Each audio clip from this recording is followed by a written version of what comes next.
Let's piss some people off. Okay, I need to talk about something that I didn't even realize I was doing until recently. Have you guys ever walked into a room and felt like people had already decided who you were before you even open your mouth? Not in a dramatic way, just subtle. You can feel it.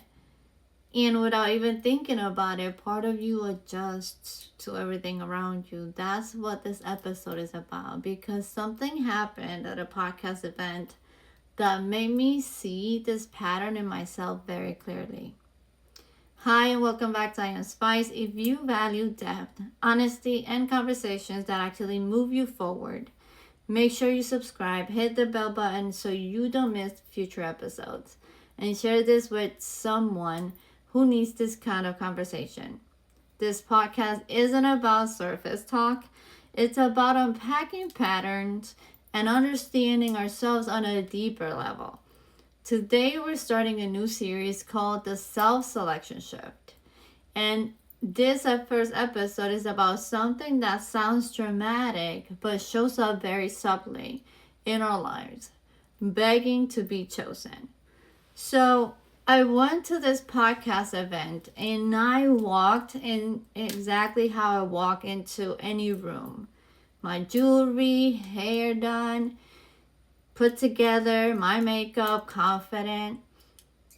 I'm used to being noticeable, so that doesn't shake me. What caught me off guard wasn't the attention, it was the assumption. When people started talking to me, I could see in their faces that they thought that they already knew who I was. Like a beauty influencer, fashion girl, surface level.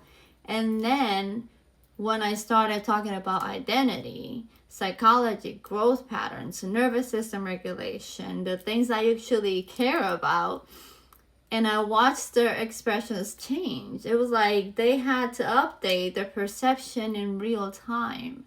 And that moment used to be satisfying for me. Like I had proven something, but this time it didn't feel powerful. It felt exposing. I was hyper aware, not insecure, not nervous, just hyper aware. Every interaction felt evaluated, every conversation felt scanned. I didn't control I approached and who approached me and what they were assuming about me. And that lack of a control made me realize something uncomfortable. Even in rooms where I feel confident, I was still managing perceptions. My brain automatically started calibrating. How serious do I sound? How do I make sure I'm not misread? How do I make sure they take me seriously? And that's when it clicked. That subtle begging, not begging to be loved, begging to be interpreted correctly, begging to be understood, begging to be seen beyond the surface. The deeper truth is that this didn't start at that event. It started years ago.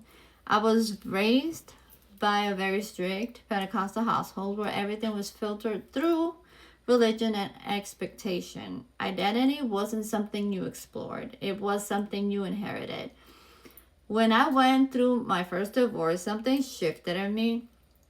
Before it was even finalized, I already knew that if I was going to start over in life with just me and my two kids, I was going to do it as myself, fully and honestly. I've known since I was 14 years old that I loved short hair, tattoos, piercings, fashion, and expression. That wasn't rebellion, that was alignment. But when I started expressing myself, I was labeled as rebellious. The women in my family that I admired the most were the first to question my character, and that hurt. But I didn't feel guilty. I knew I wasn't doing anything wrong. I wasn't attacking anyone. I wasn't disrespecting anyone. I was choosing myself. What I didn't realize at the time was that being misjudged repeatedly creates vigilance. It makes you hyper aware, not ashamed, just alert. And that vigilance followed me into other rooms. When you've been reduced before, you learn to preempt misunderstanding. You over articulate, you over explain, you prove before being questioned. You tell yourself you're just being clear, but you're auditioning. And here's the part that stung when I really sat with it. I don't want an applause. I want to be understood. There's a difference there. I don't need hype. I don't need attention. I don't need validation. I want someone to see depth without me fighting for it. But you cannot force someone who value your depth. Some people are committed to surface level things, and it's exhausting because trying to convert surface readers into deep thinkers will drain you. At some point, I had to stop asking, how do I make sure they understand me? And started asking, am I aligned with myself? I don't need every room to understand me. I don't need to neutralize my femininity to prove intelligence. I don't need to shrink. And I don't need to harden. I need to stop auditioning. Begging to be chosen doesn't always look desperate. Sometimes it looks polished. Sometimes it looks strategic. But if your internal stability depends on whether people get you, you're still auditioning.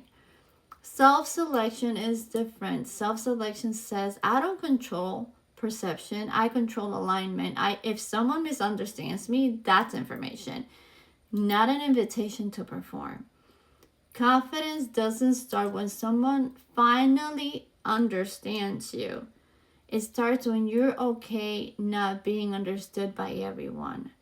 When you stop reducing yourself to be more easily digested, when you stop auditioning in rooms that were never built for you, that's what this series is about. Not waiting to be chosen. Choosing yourself first, even if it changes who stays by your side. If this resonated with you, share it with someone who needs to hear it. There's another woman walking into rooms right now feeling hyper aware, wondering why she feels like she has to prove herself. And in this next episode, we're going to talk about confidence and why it's built in discomfort, not applause. Thank you so much for watching, guys. Until the next one, love you bunches. And remember, we're unfiltered, unapologetic, and unstoppable.